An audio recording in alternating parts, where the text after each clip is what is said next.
I've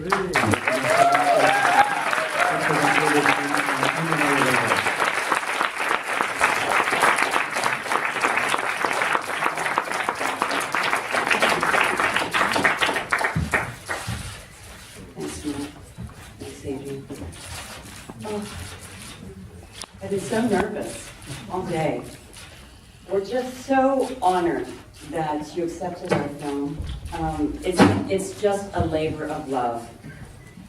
When my director, Arana, brought me this subject material 10 years ago, I knew it was good material, but I didn't know what to do with it. And I kept it on my desk, literally on my desk for years. Eventually, I met the subject, Sam Harris, who lived across the street from Sam lived across the street from Price when she was growing up. And I was so moved by this man and his story that I decided to create a dinner party at my house. And I had 110 people in Los Angeles, many of whom I had never met, but whom I thought would be very interested to hear his story. And I interviewed him, and my friend Argyel Chatou, who's an amazing cinematographer who lives here in Paris, shot it. And when I got the footage back, well, even that night, many of the people who heard his story wanted to tell their story too. And we interviewed a lot of people on film because we were so interested in their stories about their parents being in prison camps, or their friends or their relatives dying in prison camps. And the impact of that was not lost on me. And so I asked Price if she would direct a film around this interview. And Price had never directed a film. She owns a branding agency called the Press Cabinet and is a very successful branding agent. But she knew this story. And I really believed in her. And I think that when you see the film, you'll understand why. This was 3 years ago. As we put this film together, it became more and more clear how important this story is. This is a global problem that we're dealing with: genocide, immigration, how terrorism is literally scaring the humanity out of us. How the terrorists are teaching us to turn our backs on each other. And I believe that that is wrong. I just wanted to make this film to remind us who we are. Thank you very much. The same is thriving. He never stops. I'd like to have as much energy as he does. He's still out there every day speaking. He's educating people. He doesn't want anyone to forget. And yes, he has changed the laws. You know, in the state of Illinois, it was discovered that most kids were graduating high school without knowing what the Holocaust was. And that's because it wasn't mandatory that it be part of the history class. So he went in and changed the law in the state of Illinois, and then he went on to go state by state. So I think he's at 23 states now. So he has a lot to do, and he's not going to stop. What's kind of surprising about the documentary is he speaks about it not lightly, but kind of in a positive way. And with some jazz music in the documentary. Was it to make it more easy to watch, or was it a choice? Or does it fit his personality? I chose the music. I feel that jazz is melancholy. And I think that there's always going to be something melancholic in a mature person who accepts the good and the bad and learns from it. And I think that this subject that we're facing more and more and more is the subject of genocide. I think that Sam really has taken an incredibly optimistic approach to dealing with the lessons that he's learned in life and understands and takes a look. He really explains this to children often when he travels from school to school. So he discusses the subject in a way that's easily understood. And he was one of the youngest survivors of the Holocaust. I'm correct? Yes, he was. He was, his older sister could no longer keep him hidden outside of the camp. She arranged for some farmers to hide him, and then there came a point where that was no longer safe. So he was actually smuggled inside of the camp. Children were killed right away. So he was snuck in, and then he remained hidden in the camp until he was transferred to Czestochowa. So you can imagine she barely had any food to live on herself. So her meager rations, she came home and shared with him. And home was nothing, barracks. It was winter, they had no shoes on their feet. So his older sister, Rosa, was the one who was really credited with saving him. He says in the documentary, made a promise to share the story and not to forget. Co-producing and directing the documentary, you helped him fulfill that promise. Is it something you talked about with him, or you just dived into it and felt connected? Well, Steven Spielberg also made a hologram of Sam. He took Sam for what, a week? And what did you talk about? So Mr. Spielberg, for his foundation, which we're not affiliated with, but he had brought Sam to Los Angeles. He chose, I believe, 8 Holocaust survivors to create holograms of them. So as the survivors were dying off, we would still have a way to speak with them. So he had hundreds of questions asked, and anyone could ask the question. And so Sam was in Los Angeles for the week answering questions. And then Sharon asked that he come to dinner so she could interview him with 110 people there. And we filmed it, and that was how this all began. About the hologram, that means Steven Spielberg to Anne Harris to ask him questions, and then Sam recorded all the answers so the future generations can talk to him and back in the future. That's great. That's just amazing.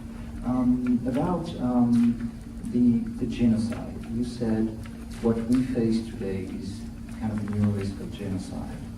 Can I ask what do you mean by that? How do you feel that? What we're looking at, when we were in World War II, we were looking at a singular genocide. Yeah.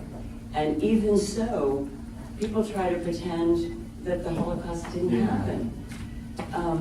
Because no one wants to look at these terrible things. People want to pretend they're not happening or push them away from their sight, from their vision. No one wants to accept change, this kind of dramatic change that's happened to our lives. The fact that terrorism is in every country, the fact that immigration is just so overwhelming at every single border in the world, that we're looking at this tremendous change. We imagine that we could stay in our houses and close the doors and our lives won't change. We're a global society now. We're not separate. Like, we continue to try to pretend that we're separate. We're not separate. We cannot ignore what's happening next door. It's not next door anymore. So, We're a global reality. We've been a global reality for quite some time. And that's the way it is. And whether or not you want to deal with the fact that the reality we had before is over and we're in a new reality, we're in fact in a new age. We are. And these things not are going to happen, they have happened.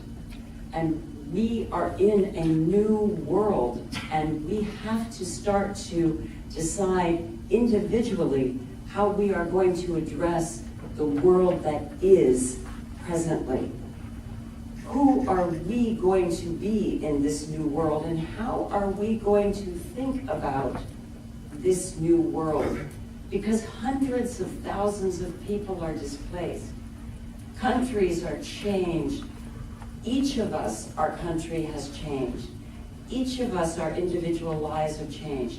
Each of us, the way we feel when we walk out our door changes.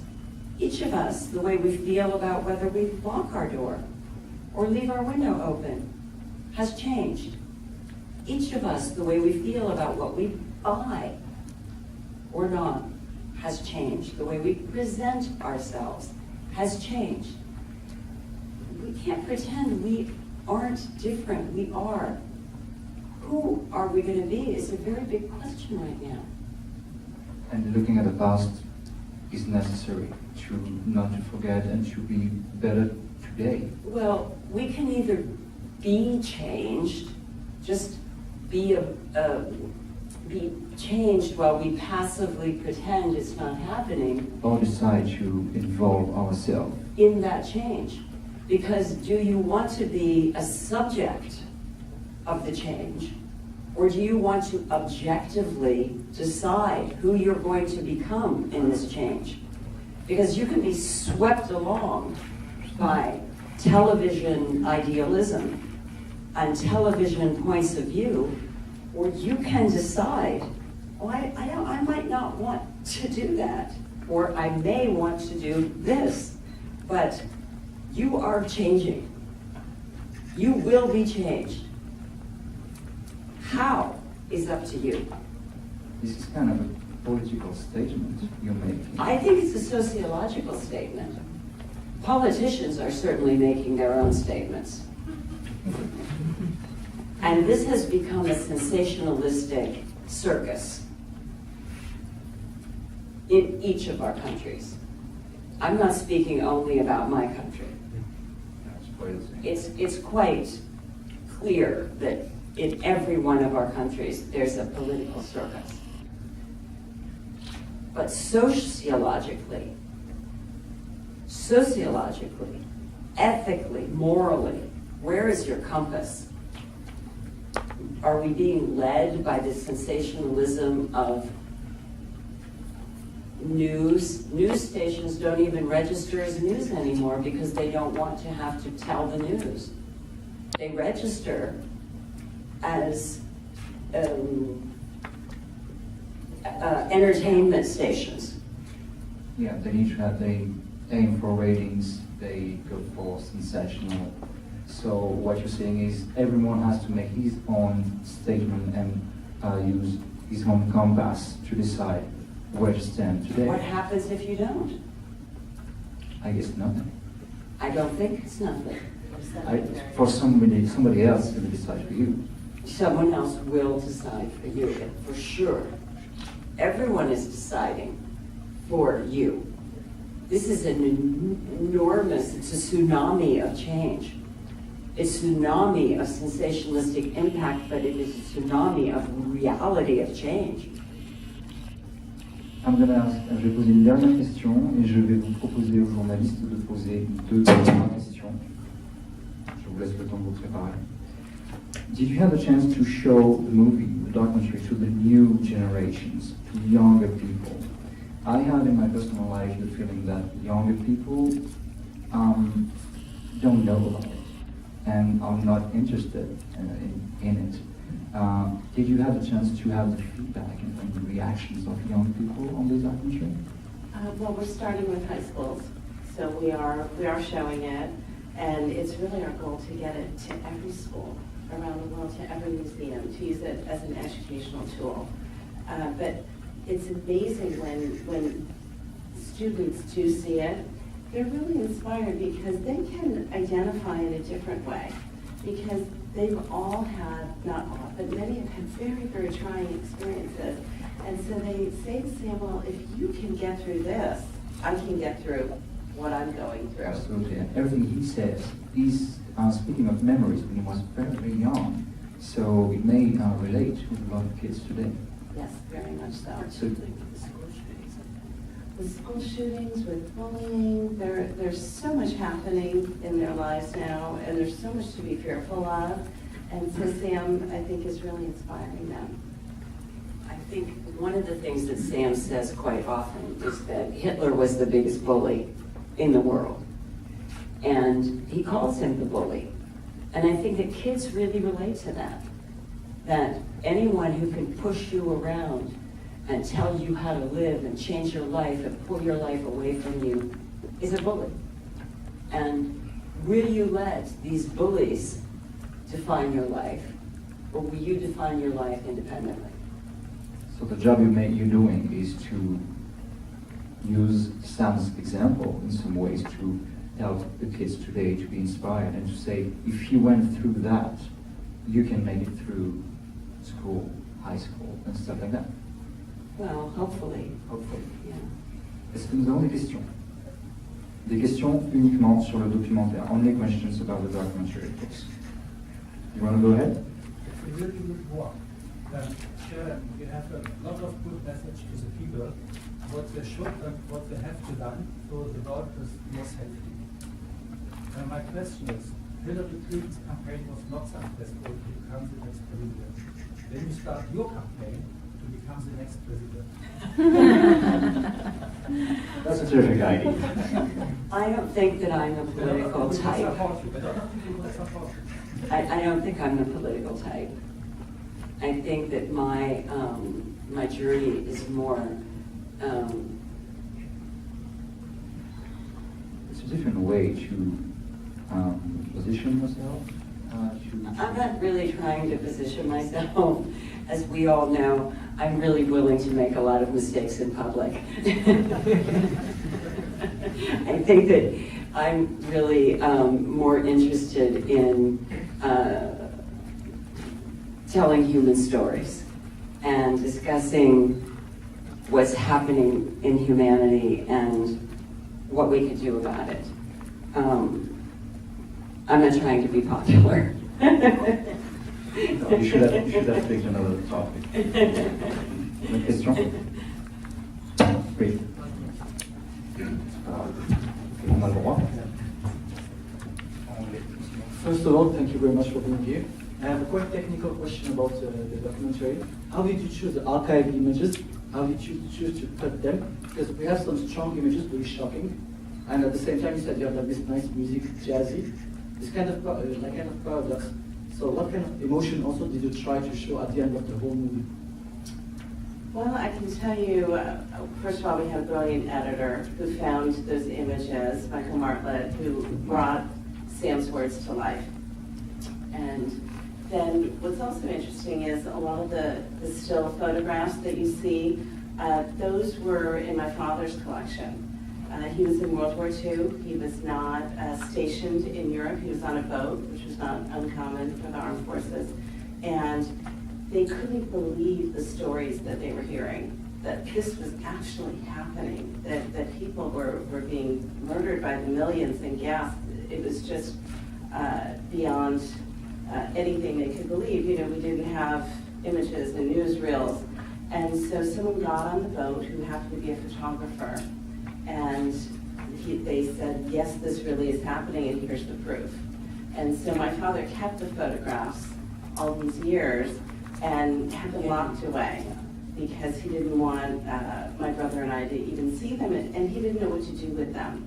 And then finally, at one point, he gave them to me towards the end of his life, and he said, you don't know what to do with these, but they're part of history, and please, when you have the opportunity, I need for you to do something with them so people know.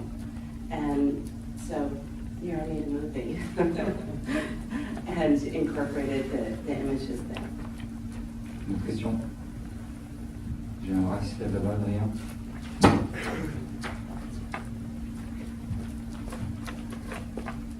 Ah bah il y a deux bras là. Non, pardon. Hi, thank you for sharing this film. I wanted to ask about his sister. I know that you said that she was trying to protect him for a while and then couldn't anymore. So if you know what happened to her. I do. Sam's parents and 3 of his siblings perished in the war.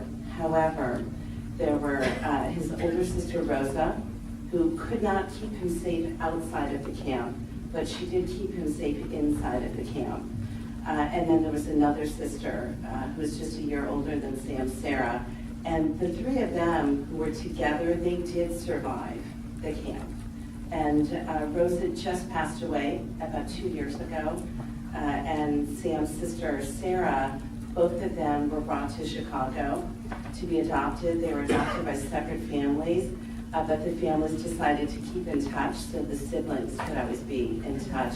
And Sarah's sister, his sister, is still alive and living in Chicago. Oh, and the image that you see at the end of the film, and everyone, that's on the SS Ernie Pyle. That was the ship that came to America with Sam on it. So that is the first picture that we could find of Sam on the boat sailing to America. And he knew how to say Coca-Cola and hello. C'est a great story. Il y avait une autre question, Adrien, je te dirai.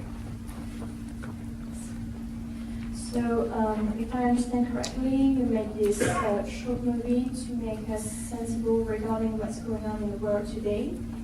But why didn't you make a short movie about what's going on today?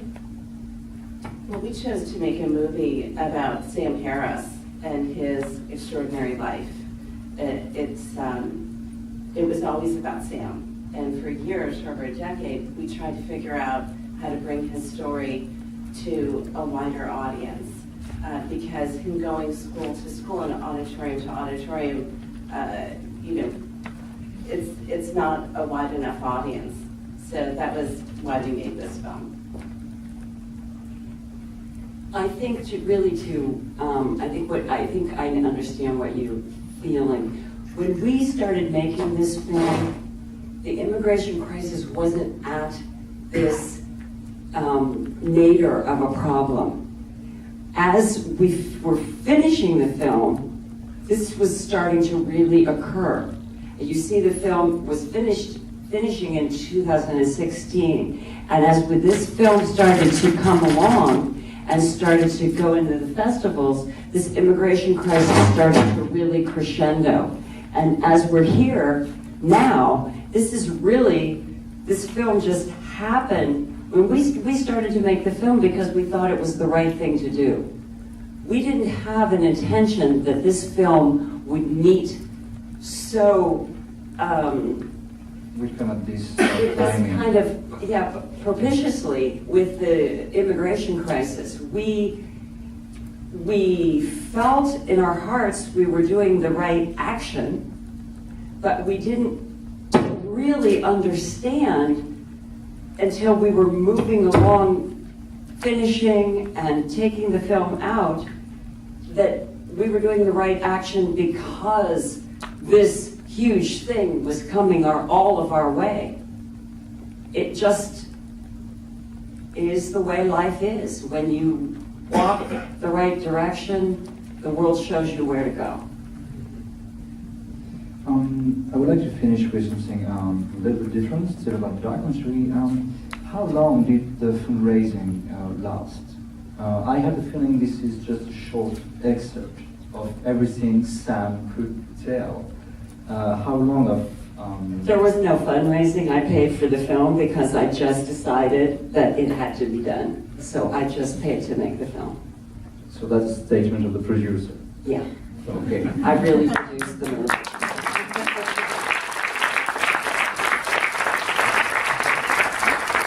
This is the first time you involve yourself and invest yourself in such a way in a film. I understand everything you said. Why now? Because the society is moving in a way you disapprove? I don't know how to explain it, but I just knew it was the right thing to do. Sam asked me, why are you doing this? And I said, He just Sam, does it. it's the right thing to do. And he put his hand on my leg and he goes, you're a good girl. And I said, okay, that's what we're doing. I guess you're part of the family now.